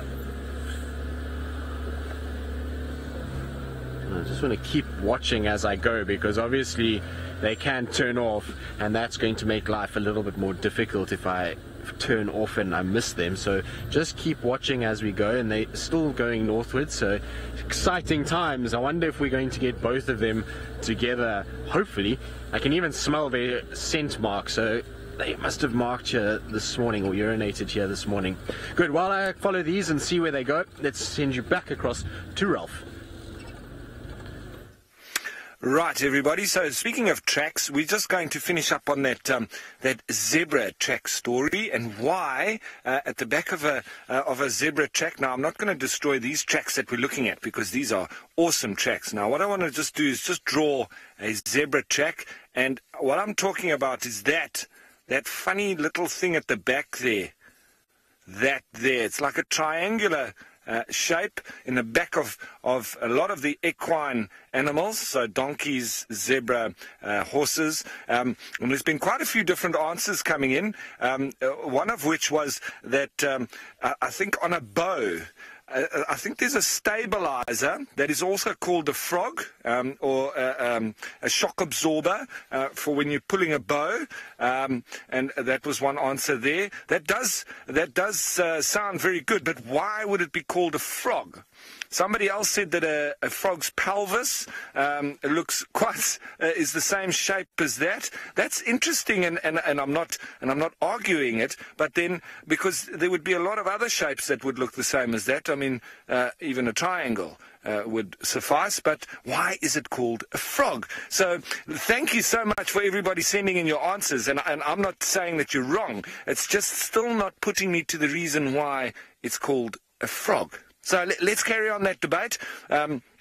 And keep sending your answers in. Let's see if we can get one that's a little bit more to the point of why, in particular, a frog, because it could be called all sorts of other things. There was another one about a German word being about frass, but still, why would it be a frog? Now, I know that Darby is going to be getting a little bit tired there because I'm showing him all sorts of different tracks here, but nonetheless, he's a strong lad, and check this out. Here we have now managed to find Tandi's tracks. We can see very clearly the 3 lobes there at the back. 1, 2, 3, 4 toes, and a very nice typical leopard roundness to this track. And she has walked through here. She's got actually a very, very small track, does Tandi, and these are almost the same size, actually the same size as Tlalambas already. So the tracks that Tristan would be showing you with Shudulu, she definitely looks a lot bigger than these.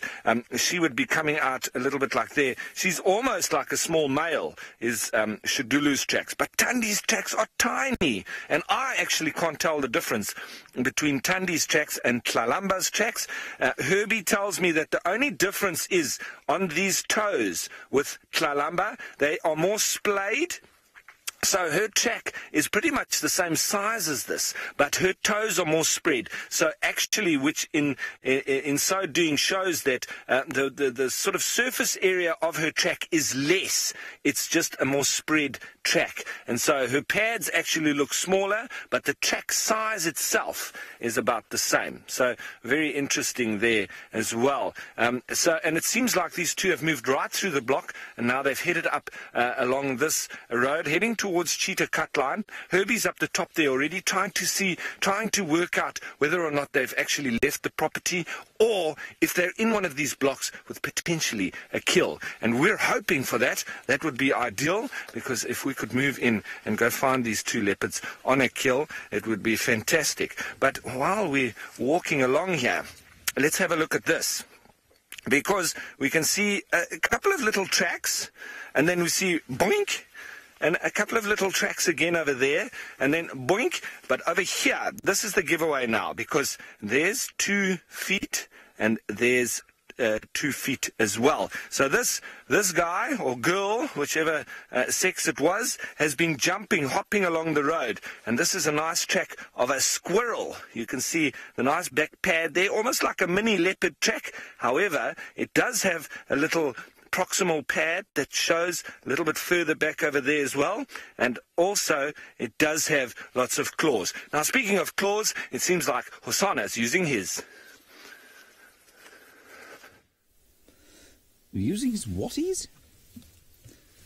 Well, he's certainly moving a little bit. I don't know. Oh, his claws. Yes, he's using his claws. This he is. Now he's created the... not created, he's incurred the displeasure of a magpie shrike that is calling there. Now he is having a go at the stomach contents. Let's see what he does there. Seb, if I go backwards, do you think you'll have a better view? Let me move back a little bit. It will not be hard. All I shall do is release the clutch slightly. Say when or if. Hopeless. A bit more, yeah, maybe there. Yeah? Yeah. We can move up there. Let's just see what we get there. Yeah, that's all right. Perfect. So what you'll do now is open that up, try and eat the lining, and try and avoid the now rotting contents of what's in there. Ew. Hosanna, how does that taste, my boy? That's how we speak to animals and people with affection in this country. My boy?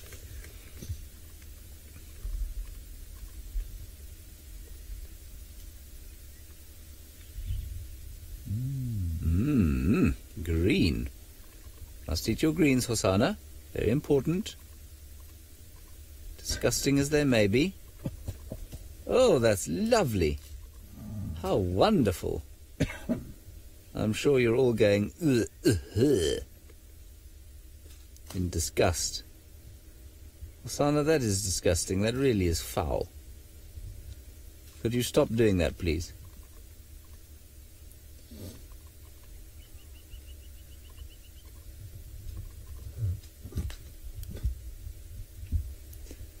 Really, fairly vile.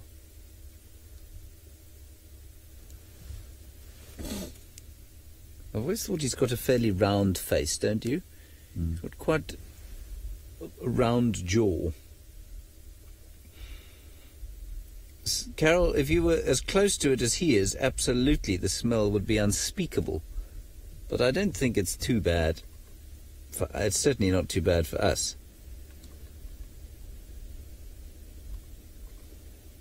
He's really making the most out of this carcass. I can't believe there's anything else worth eating there. What's he thinking? Ugh, he's got more contents there.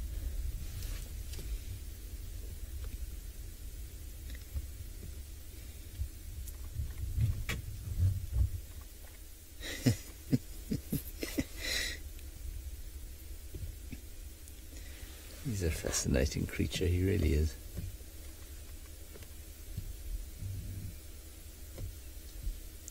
Switching, you say you're very glad you're not eating right now. Well, I'm not somebody who gets grossed out very quickly, but I don't think I'd be particularly happy if I was having a sandwich right now. Sebastian's had something to eat already, thankfully, so the cat didn't put him off his meal.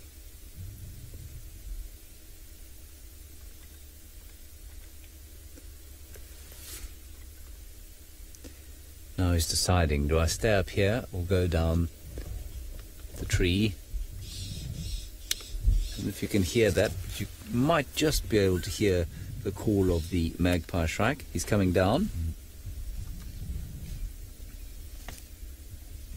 You're on camera. Do it elegantly.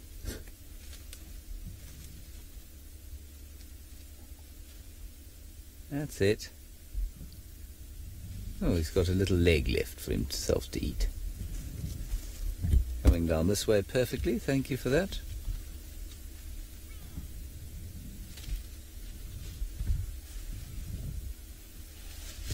And there he is. See how stocky he is? He's a heavy cat. Heavy cat.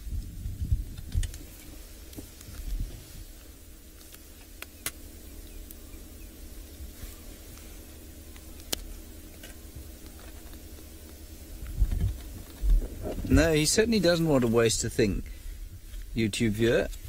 He also seems to be a cat that is profoundly in need of conserving his energy, given the amount he slept yesterday. So I don't think he's certainly not going to let anything go to waste from this kill if he doesn't have to.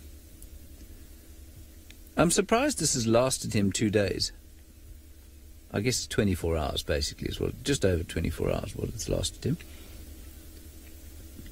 I saw his mother devour one of these things in probably 6 hours. Maybe it was a Steenbok, but still. Maybe when he arrived he wasn't very hungry.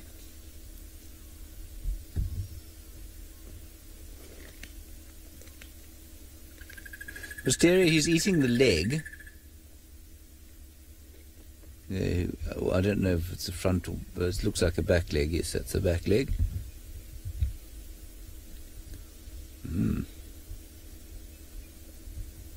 And Sebastian was just saying he didn't know how the crunching noise hadn't attracted a whole lot more predator action. You know, why there were no hyenas here, or perhaps why Tingana hadn't arrived back again.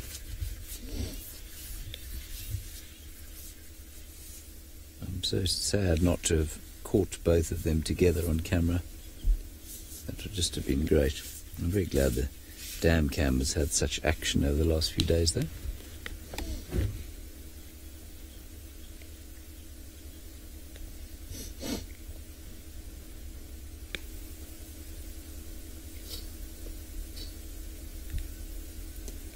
He's got very golden eyes, doesn't he?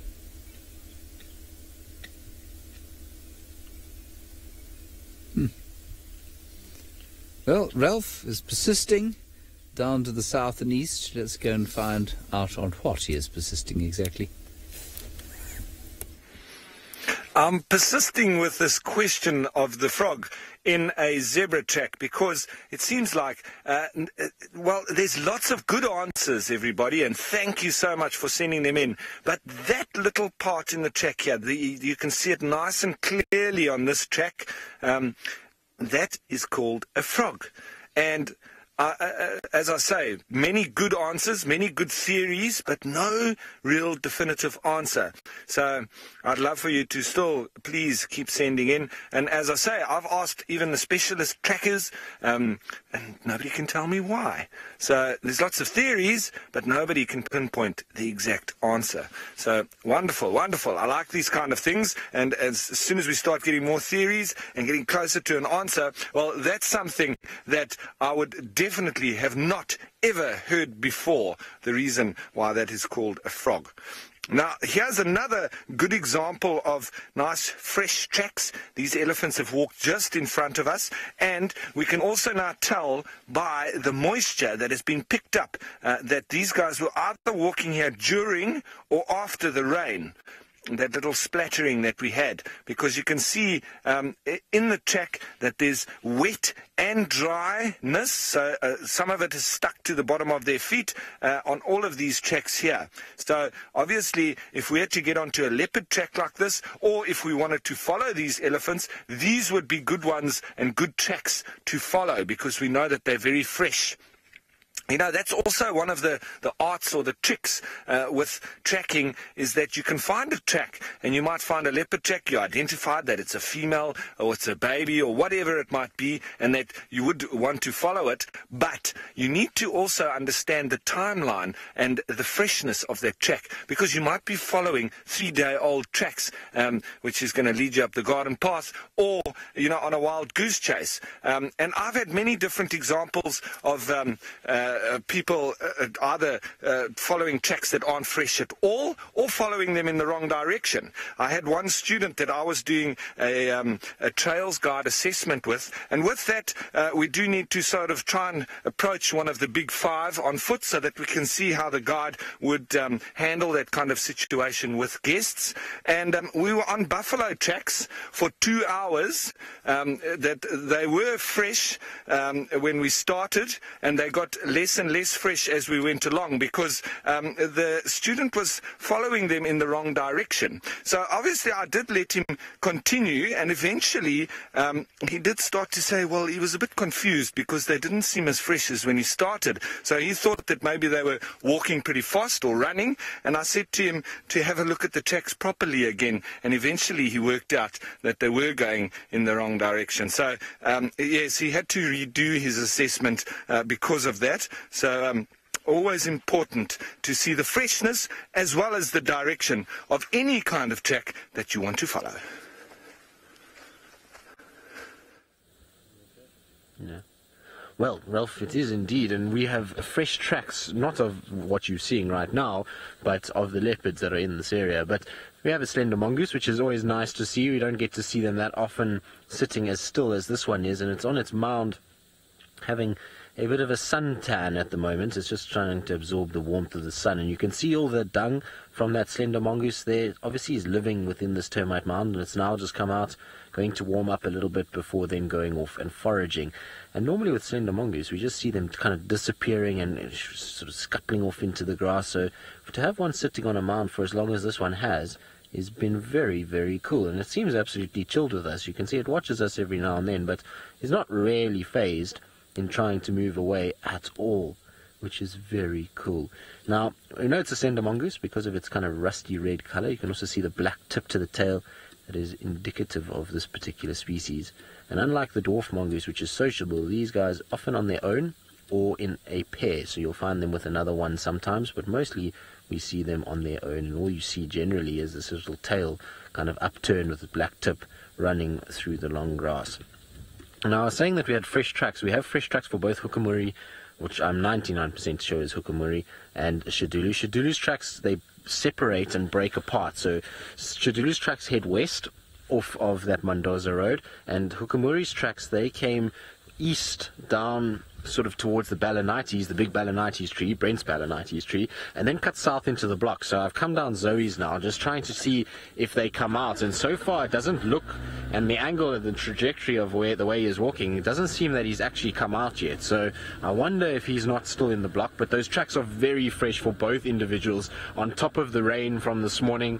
So I'm quite excited because I think both of them might still be here somewhere in this general vicinity. The problem is whether or not we're going to be able to find them, because there's ellies absolutely everywhere and they keep destroying all of the tracks and making it a lot harder to actually see what's going on. So I'm just going to go a little bit further down this road and just have a look if his tracks do come out. If they don't, then we'll go back to his last track and try and drive in on those tracks, and hopefully we will find him sitting on a termite mound or something, stalking some warthogs, because we know that's a Hukamuri special, is when he does those kind of things. But it doesn't look like he's come out, that's for sure. I would have expected him to have come out ready where we are. So I don't think he's out of this block yet. I think he's still inside here, which is good news for us. We're gonna go, wait, hold on, what's that? Let's just quickly check these. Sorry, Megs, I just want to quickly check these and have a little look at what those are. Now I'm blocking all the light, which is making it very difficult to actually see. Sorry, I know I've got my head out of the door, but it's because I'm trying to actually see what these tracks are. Doesn't look like the fresh ones that we were following. So they are leopard tracks, but they're old. Anyway, alright, so we'll keep checking, we'll keep trying to see what we can find. While we do that, let's send you back across to James and the Hosanna male, who is still busy eating. Yes, he's still eating, still chewing away, but mercifully the sun has come out now, and with any luck, we'll be able to get a very pretty picture of him shortly. That would be nice, I feel.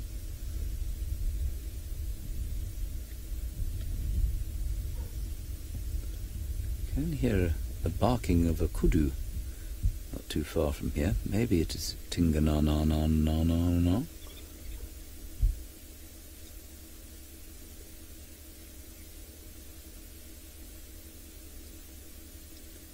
But he's not, in fact, doing a great deal other than eating, which is, well, why shouldn't he? Why shouldn't he?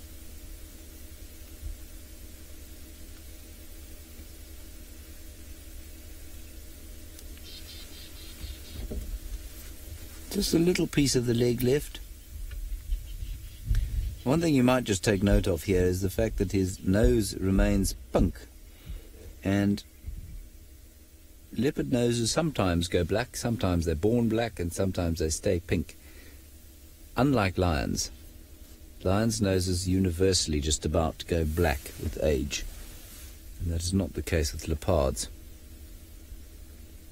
Now he's going to have a little bath. Very good. Don't want to smell like rotting viscera when you're walking through the bush trying to be inconspicuous. I know a number of human beings who would be a lot less inconspicuous if they had a hygiene regime a little bit like Hosanna's. Yes. Give us a look up now. Come on. Show us your smiley face.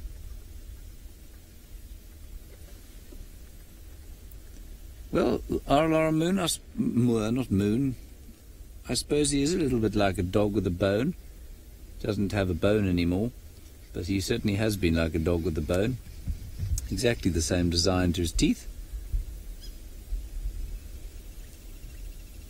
Or very similar design to his teeth. No dog, of course, would then bother to clean itself. They, because they live in packs, more than happy to smell of viscera. I think he's going to seek some shade now. You see? Whereupon he will commence a lengthy morning sleep, probably consisting of at least 2 or 3 hours, possibly 4.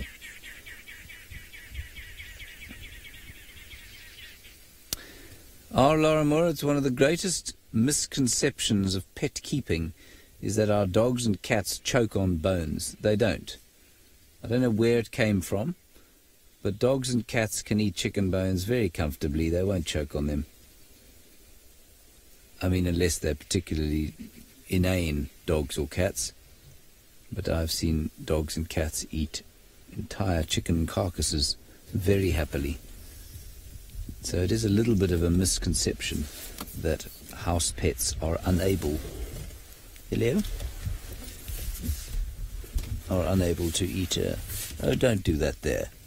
I mean, of all the places. No, come on. Oh dear, here comes the mother lode. Oh, there it is. Hosanna, I'm pleased that your bowels seem to be working well, but why you had to work them quite where you are, I don't know. While the smell of that, of the insides of that hapless Dacre may have smelt slightly bad, it will be nothing in comparison with when the wind shifts from this sort of swirling northerly and blows from that poo-poo onto me. That thing is going to be evil. That is pure olfactory evil there. The fact that he has now chosen to lie right next to it is, well, I suppose speaks of his youth. It's quite an impressive deposit he's made there, don't you think, Seb? Mm. Certainly very regular is our Hosanna. Just going to move a little bit more gently, of course, because we are quite close to him. And it is important to remember that he's a wild leopard. And this is very important, that animal there is one of the most powerful predators out here. And it's quite easy to forget because we've known him since he was this tiny. And he's been so confiding on foot. He's coming into his adulthood now, and he is due a lot of respect and care when being around a predator like this. Let's go back to Ralph, who is modelling.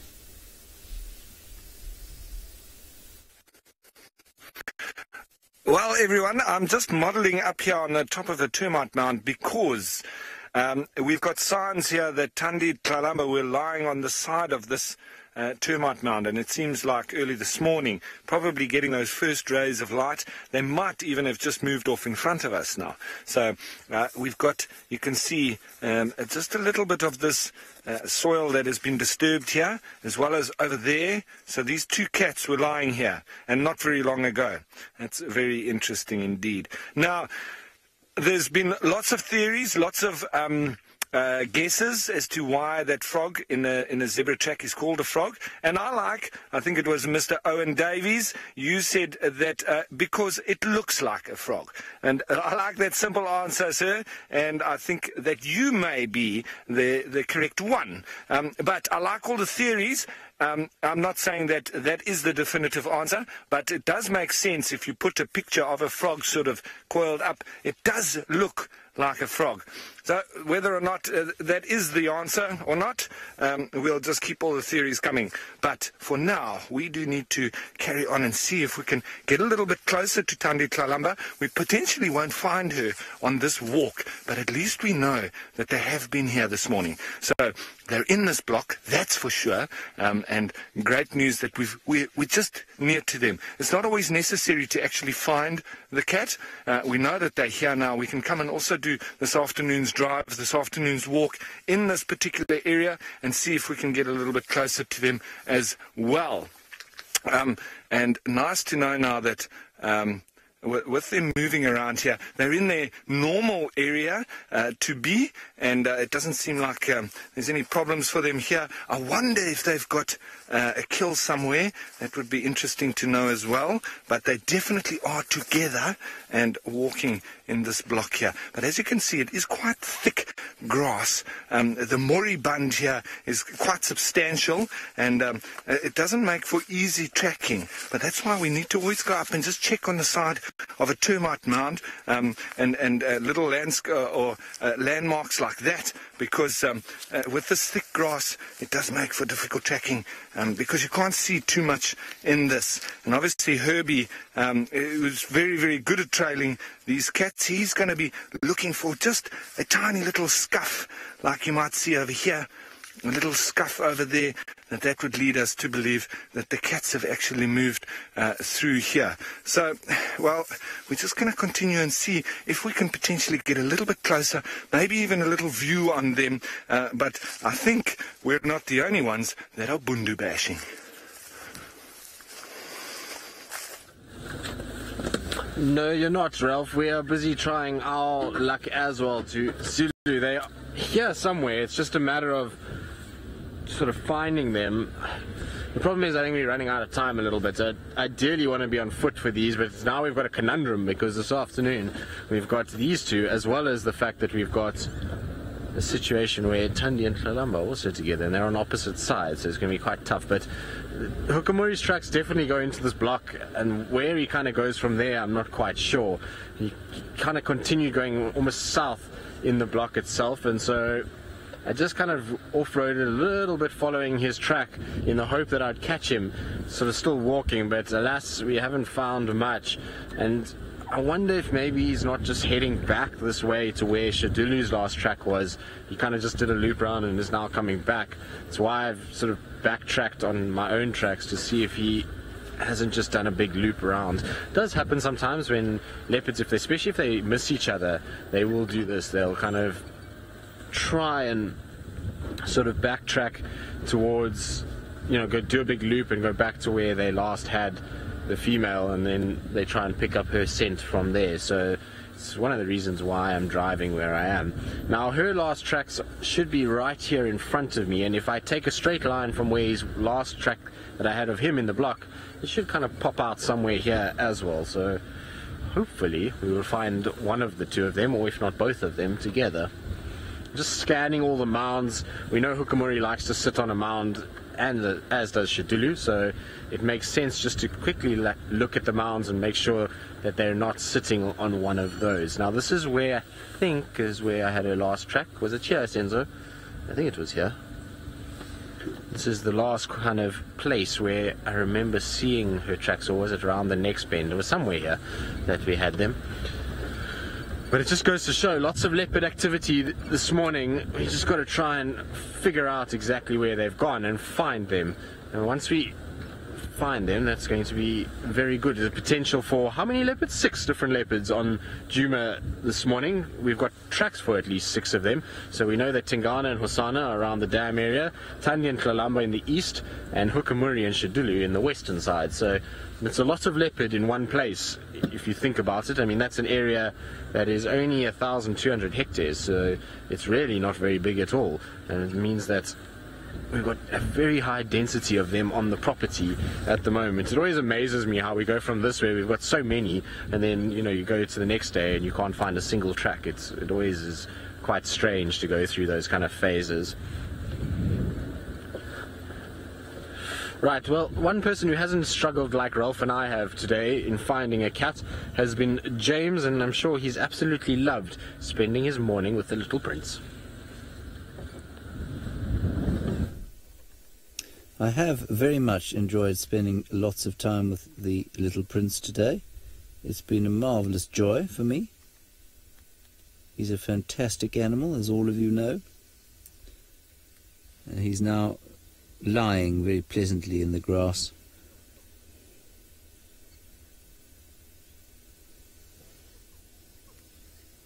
Well, sure, if something comes walking past him now unaware, he'll kill that and stash it in a tree. He might not then eat it immediately, but that's what he would do.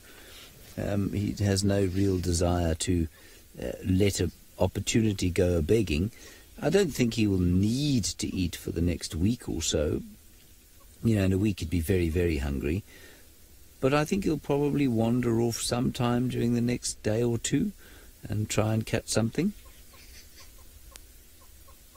Is he licking that little injury of his? No, he's just licking his foot. He's just enjoying a little foot lick. Glad I don't have to lick my foot. I know some people would become very sick if they licked their feet.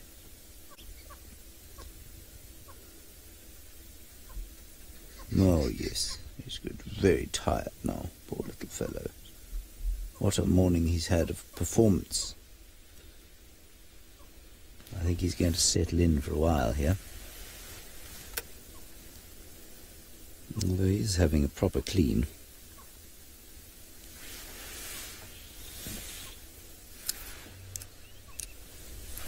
I'm sure Summer's going to come back here this afternoon to see if he's here. So if you have enjoyed him, I'm sure you can stay here.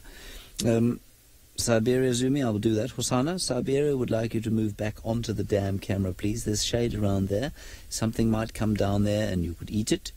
And certainly your performance on the damn camera has been sterling of late, so if you could repeat it, that'd be wonderful. Okay? Good. Well, everyone, our next safari, of course, will be at 3 p.m. this afternoon. That is Central African time. Hosanna will hopefully feature, perhaps one or two other leopards. Certainly the wonder of the winter lowveld will feature. Until then, thank you very much for joining us. Thank you for your questions and your comments. It's been marvellous. We will see you this afternoon. Bye-bye.